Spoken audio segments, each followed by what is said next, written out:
waaw temps yi nag nelaw bi jàpp na la souvent jigéen la ñuy xam mu nelaw mooy jigéen wér looy nelaw Ousseynou li ba jàmm waaw daa sonn tonton Kali comprendre ko. waaw tëjal micro bi tuuti kii waaw Ousseynou Sénégal yëpp a ngi lay déglu waaw lan nga bëggoon wax man moom sama baatu dem waaw dara lu ma koy reproché di ko wax lu ñaaw parce que jigéen la mais benn affaire laay wax pour abréger mooy nit bu amee sutura moo ko may boppam maa ngi koy suturaal na suturaal boppam maa ngi rafetal na rafetal yàlla tuddoon na sëy ci suñu diggante tuddatu ko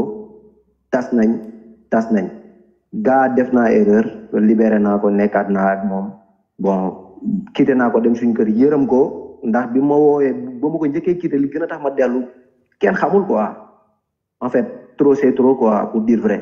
maay déglu ne Ousseynou dafa mën a fenn Ousseynou lii dafa lee man dama sës pour dire vrai quoi xam nga te dara jaralu ma may ñaawoo ak sama famille wala sama wayjur ba ëllëg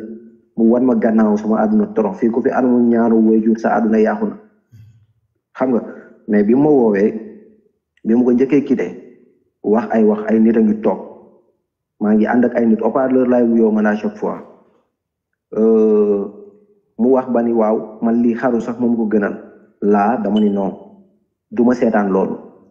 ci laa jógewaat suñu ko delluwaatoon fa mooy début problème ba décembre kenn xamul sama yaay waxuma ko dara si loolu sama sœur bii wax ni waxuma ko ci loolu dara xam nga lépp ci rafetal li am na divorcé nañ na rafetal comme man ni ma rafetalee li sama sœur bi wax dëgg la et puis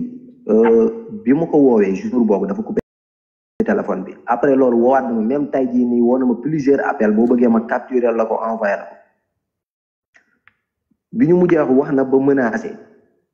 waaw li ay conséquences mën na leen si fekk waaw yéen ñëpp di ngeen ko regretter muy yow ak yaa ak ndey ku yegg ñëpp yéen di ngeen ko regretter parce que man seetatuma dara ndax yaa yàq sama der ba bi muy coupé li ma koy laaj mooy lan laa yàqee sa der mais waxul lu leer pëlëm wax bi nanguwul déglu ba coupé ma bàyyi ko loolu moo ko moom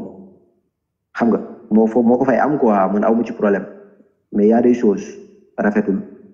jekkul man du ma ko yàq bu mu ma yàq te bu mu ma tax a wax bu ma sësee rek mën na demee neneen man loolu laa amoon ci lu may wax ma ne dinaa ñëw wax la ko xam nga après ma kuul quoi. waaw léegi Ousseynou man yéen ñaar seen diggante bi jaaxal parce que dinaa la tegal enregistrement yi maire bi moom moo ne naa ko enregistré naa ko teg si live bi mais man am na fu waaw xaaral tuuti danga may déglu lu may wax ba pare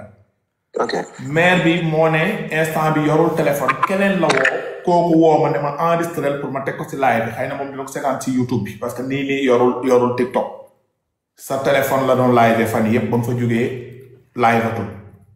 téléphone simple la yor téléphone sax dafa am problème écran instant bi moom ci biir waxam di ko dégg ci audio yi nee na Ousseynou dama ko suturaal am na loo xam ne bu ma ko waxoon dana doy waar yow tamit ma dégg nga ne maire bi na moytu maa ngi koy suturaal yéen ñaar ku ne ma ngi suturaalal keneen ki waa yéen ba jàmm. non xam nga dañ ne say lépp sutura la grand Kali. waaw moom lu muy suturaal naa ko lu ko raw. keroog wax na ba accusé ma yooyu yëpp bugguma ci jaaraat ci kaw suturaal ko quoi menacé na dama leen di yóbbu CB rek wax na ko ay nit moom avant mu koy wax sax wax man wax nañ ma ko xam nga ne ma woo ko nga wax daana moom nee na nga woo ko ma ne ko non bi ma ñëwee sama yaay ne ma woo ko ci laa koy soog a woo maa ngi bañ lu bëri nag quoi maa ngi seetlu léegi instant du ngeen xool waa TikTok bi def association dox sapeur pompier parce que lii narul jor jàmm de non bu fekkee ni man moom bu fekkee pour affaire de réconcilier avec moom man merci quoi franchement moom nee na mu ngi waajal décembre bi oto non merci déedéet waaye sama yaay moo ma gën a lépp man sama yaay damay bañ meer bi xaru non xam nga am maa ngi sax si commentaire yi sànq ñu naan Ousseynou dafa bëgg lu yomb intérêt patati patata man soxlaawu ma intérêt kenn wala daraay kenn soxlaawu ma ko man ci ngor laay dee ba karaamay dee te ngor laa àndeeg maa musa àndeeg moom avant ñuy sëy ba ni ñu sëyee laaj ko ndax mas na ma sax ameel ba ma fayeku ko bi ma koy dawalal kese mosul génn ci sama làmmiñ góor nag góor la mën a doon quoi. et trop c'est trop. xam nga man maa ngi dugg ci sa live loolu ñëpp a ngi koy dégg damay wax ay kàddu yu rafet. sant ko gërëm ko et puis ça va quoi. bi ñu waxee téléphone aussi man dama enregistré appel moom si moom xam ne dama ko enregistré. pour bëgg preuve maa ngi ak moom parce que maa ngi doon sóor lii yëpp te sama yaay nee na bul ko woo. ma ne ko comme ñëw na fi fekk ma fi nee na naa ko woo dinaa ko xam lan la may wax. mais est-ce que yaakaaroon ni bëggeel bu fort bi moo tax mu lay. non man je ne sais pas nga mën a wanaat baat bi nga takkaan ko. non je ne sais pas mais man moom franchement parler ah. mère bi bëgg dala demoon. franchement parler pour dire vrai ak lu mu mën a am lu ma mën a defal sama waajur moo ma gënal lépp. lu rafet nag dafa rafet sëy yàlla tudd na ko tas tamit dagan na ànd ngeen ci sutura tas ngeen. du sax sutura ndax lépp génn ci internet bi.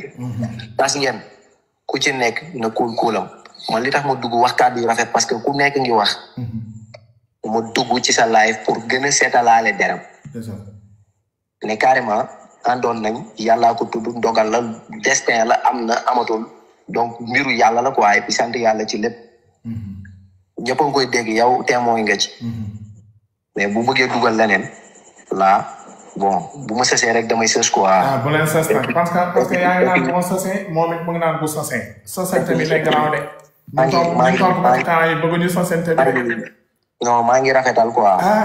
ñun topp katukaay yi sësante bi arrangé wuñu de. maa leen di bàyyi merci beaucoup. waaw nañ déggoo incha allah mon frère. big up. topp katukaay yi ngi topp. sësante bi arrangé wu leen de maire bi nee na li ma ko xamal ba ma ko waxee. li ma ko xamal bu ma ko waxee ma ne ay Ousseynou tamit nee na ba ma xamal lu ma ko waxee waaye ñoom lu ñu xamalante lii ba jàmm ay sëy bi ba crise cardiaque xam naa ne Ousseynou mu ngi naan bu démb doon tey du ma si dugg maire bi tamit est-ce que mu ngi naan bu démb doon tey du ma si dugg maire bi moom ba léegi dafa mooy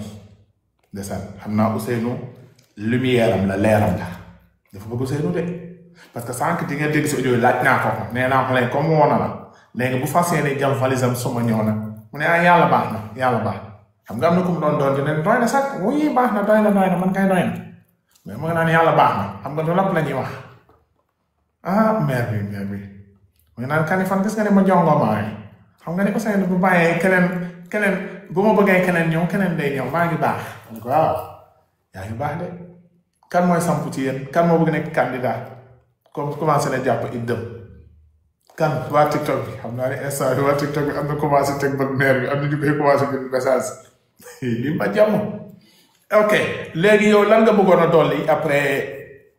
ma jëlaat la parce que dama bëgg ñëw jàllale quelques publicités après ma eggali audio yi bëri na